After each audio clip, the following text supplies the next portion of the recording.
Friends, welcome to Kush Digital. जैसा कि आप जानते ही हैं, हम लोग क्लास 5 से 10 का ट्यूशन देते हैं और अभी हम लोगों का जो चैप्टर चल रहा था वो फिजिक्स क्लास 10 चल रहा था। तो अभी हमने पिछले बार ही हीट एंड टेम्परेचर ख़त्म कर दिया है। अब हम लोग जो नया चैप्टर में आएंगे, तो आप लोग किसी किसी की किताब में इलेक्ट्रिसिटी एंड इलेक्ट्रोमैग्नेटिज्म एक ही चैप्टर हो सकता है। हम इसे दो भाग में डिवाइड करेंगे, दो चैप्टर्स में। और हम लोग पहले जो चैप्टर पढ़ेंगे वो इलेक्ट्रिसिटी है, उसके बाद ही इलेक्ट्रोमैग्नेटिज्म पढ़ेंगे। जैसा पहले रूल्स था वैसे ही रूल्स रहेंगे कि हर वीडियो के बाद आपको एक क्वेश्चन दिया जाएगा जिसको आपको सॉल्व करना है।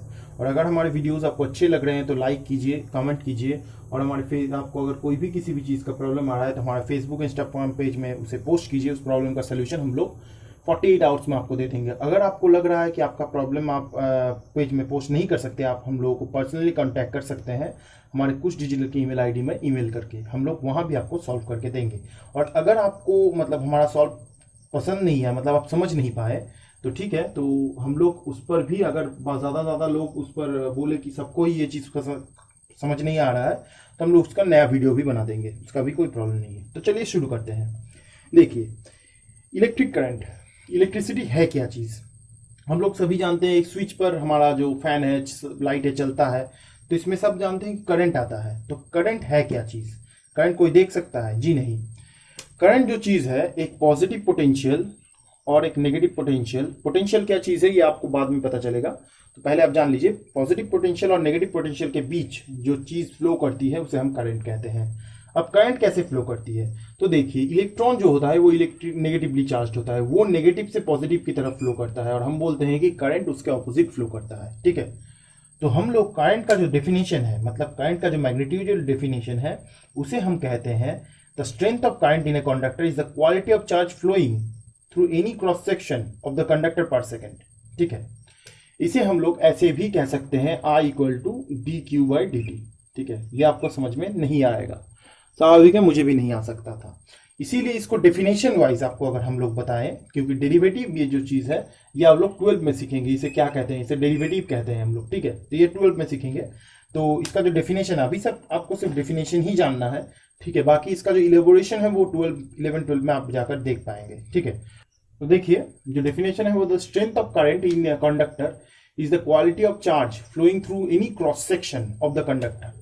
क्रॉस सेक्शन मतलब है, सोचिए ये एक वायर है, इसका ये जो क्रॉस सेक्शन है, इस क्रॉस सेक्शन से कितना चार्ज पर यूनिट, इसे अगर कंडक्टर कहें और इसे क्रॉस सेक्शन कहें, तो कितना यूनिट मतलब कितना चार्ज पर सेकंड में यहां से क्रॉस कर रहा है, उससे हम करंट को डेफिनेशन करते हैं। क्योंकि करंट को हम देख नहीं पाते, हम इलेक्ट्रॉन के ऑपोजिट जो फ्लो करते हैं उसे करंट पकड़ते हैं। ठीक है, तो इसीलिए हम इसको जो डिफाइन कर रहे हैं तो डिफाइन करते हैं I equal to q by t. ठीक है, क्यू बाई टी। ठीक है, और इसका जो डेफिनेशन है उसे मतलब सॉरी जो यूनिट है, ठीक है, यूनिट, इसका जो यूनिट है उसको हम लोग एम्पेयर कहते हैं। ठीक है, तो एम्पेयर ये है क्या चीज? देखिए, चार्ज को हम लोग कूलम कहते हैं, टाइम को हम लोग सेकंड भी कह सकते हैं हम। तो ampere equals to coulomb second inverse, मतलब पर सेकंड। ठीक है, अब देखिए, ये तो हो गया करंट। ठीक है, अब हम लोग जानेंगे करंट डेंसिटी के बारे में। ठीक है, देखिए करंट डेंसिटी क्या चीज है? Current flowing per unit area of cross section of a conductor is called current density. मतलब जो हमने बोला कि अगर एक कंडक्टर में पर यूनिट, ठीक है, एक कंडक्टर है जिसका जो क्रॉस सेक्शन एरिया है, इस क्रॉस सेक्शन एरिया में कितना करंट फ्लो करेगा, ठीक, कितना करंट इस क्रॉस सेक्शन एरिया में फ्लो करेगा, उसको हम कहते हैं करंट डेंसिटी, जिसे हम J से डिनोट करते हैं। ठीक है, अब करंट डेंसिटी इक्वल टू जो चीज होगा I equal to A for area और I by equal to current. ठीक है, तो इसको हम ऐसे भी लिख सकते हैं एम्पेयर पर सेंटीमीटर इनवर्स 2-2। इसका जो यूनिट होगा वो होगा J equal to I by A. ठीक है, मतलब I से करंट होता है तो करंट का यूनिट एम्पेयर होता है और एरिया का यूनिट सेंटीमीटर स्क्वायर होता है, तो हम उसे अगर ऊपर उठाएंगे तो सेंटीमीटर टू द पावर -2 होगा। ठीक है, अब आते हैं हम लोग कॉन्सेप्ट ऑफ इलेक्ट्रोमोटिव फोर्स और उसके साथ साथ पोटेंशियल डिफरेंस। जैसा हमने बोला कि करंट को फ्लो करने के लिए एक पॉजिटिव और नेगेटिव पोटेंशियल रहता है। ठीक है, तो अब ये पॉजिटिव और नेगेटिव पोटेंशियल है क्या चीज, इसको हम लोग जानेंगे। ठीक है, तो ईएमएफ क्या चीज है, देखिए ईएमएफ इलेक्ट्रोमोटिव फोर्स होता है, ठीक है। हम लोग इसका फुल फॉर्म जो बोलते हैं, इसका जो फुल फॉर्म होता है वो इलेक्ट्रोमोटिव फोर्स होता है, ठीक है। तो the magnitude of the EMF is the amount of energy converted when a unit charge passes through a source.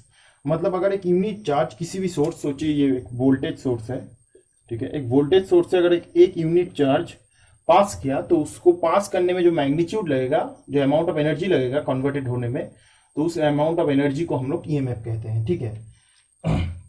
अब देखिए जो ईएमएफ होता है उसको हम यूनिट ऑफ ईएमएफ, ठीक है, यूनिट ऑफ ईएमएफ इसको हम वोल्ट बोलते हैं, ठीक है। यूनिट ऑफ ईएमएफ जो होता है उसे हम वोल्ट कहते हैं, ठीक है। और एक टर्म होता है जो पोटेंशियल डिफरेंस कहते हैं, ठीक है, जिसको हम पोटेंशियल डिफरेंस कहते हैं, ठीक है। तो पोटेंशियल डिफरेंस जो चीज है, और एक टर्म होता है, ठीक है, पोटेंशियल डिफरेंस। तो पोटेंशियल डिफरेंस क्या होता है, किसी भी, सोचिए एक चार्ज है, ठीक है, पॉजिटिव चार्ज ही सोचते हैं, ये इंफिनिटी में है। इस चार्ज को इंफिनिटी से किसी भी पोजीशन ए में लाने में जो हम लोग एनर्जी, जो हमारा एनर्जी लगेगा एक चार्ज को इंफिनिटी से ए में लाने में, उस एनर्जी, जो एनर्जी वेस्ट होगा उसे हम पोटेंशियल डिफरेंस कहते हैं, ठीक है। ये आपको याद रखना है।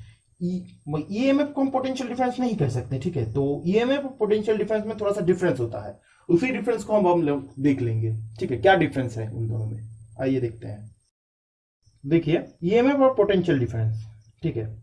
तो इन दोनों में क्या डिफरेंस है, ईएमएफ, ये जो ईएमएफ होता है, इस ईएमएफ से EMF is the cause of potential difference, ठीक है। ईएमएफ जो होता है वही पोटेंशियल डिफरेंस को बनाने का कॉज होता है, ठीक है। ये पोटेंशियल डिफरेंस को बनाने का कॉज होता है, और पोटेंशियल डिफरेंस जो है वो ईएमएफ का जो होता है इफेक्ट होता है, ठीक है।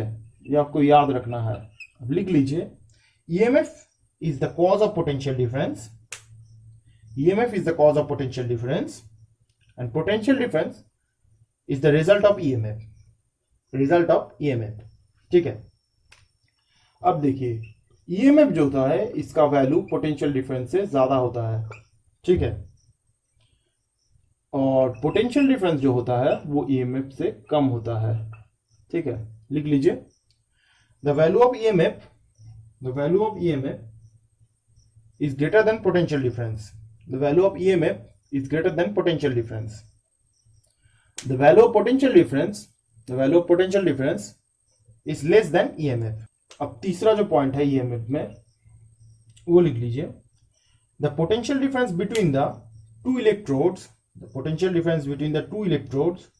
of an electric cell in an open circuit is called EMF. The potential difference between the two electrodes of an electrical cell in an open circuit is EMF.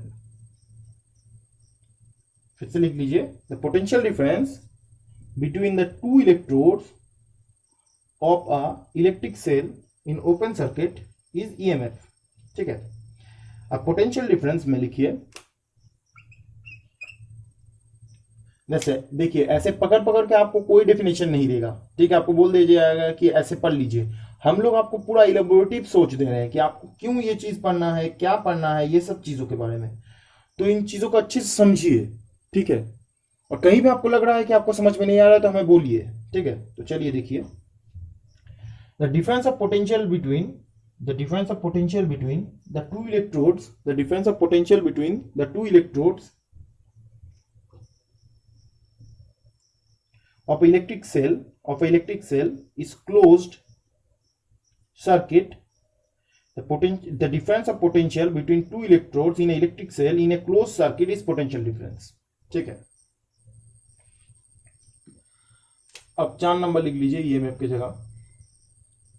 EMF is said to be exist at a part of circuit. EMF is said to be exist at a part of circuit when other form of energy is converted into electrical energy. When other form of energy is converted to electrical energy, ठीक है। और potential difference में लिख लीजिए, potential difference is said to be exist when electrical energy is converted to other form of energy, ठीक है। तो चलिए देखते हैं नेक्स्ट पार्ट। तो हेडिंग देख ही रहे हैं, ओम्स लॉ है, ठीक है। तो ओम्स लॉ क्या चीज है, तो देखिए मतलब इलेक्ट्रिकल इंजीनियरिंग जो आप लोग समझते हैं ना, इंजीनियरिंग होता है जो 12 के बाद आप में से बहुत लोग करने चाहते हैं, तो इलेक्ट्रिकल इंजीनियरिंग इस ओम्स लॉ पर ही बहुत सी बेस्ड हैं, ठीक है, बहुत अलग अलग चीजें हैं, पर ये भी one of the main constituent है, ठीक है। तो ये ओम्स लॉ क्या कहता है, ठीक है, यहाँ ओम्स लॉ लिख लीजिए और इधर ड्रॉ कर लीजिए, ऐसे कीजिए और प्लस माइनस दीजिए, इधर आई दे दीजिए, ठीक है, और इधर ऊपर आर दे दीजिए, ठीक है, और इसे आप लिखिए आर आई। स्टेटमेंट पहले हम लोग देख लेते हैं, उसके बाद इसको इलेबोरेटिव सोचेंगे कि क्या क्या चीज है क्या नहीं है, ठीक है। तो देखिए इसका जो ओम्स लॉ का जो डेफिनेशन है वो है temperature and other physical conditions remain constant, the electrical current flowing in the conductor is directly proportional to the potential difference across its end, ठीक है।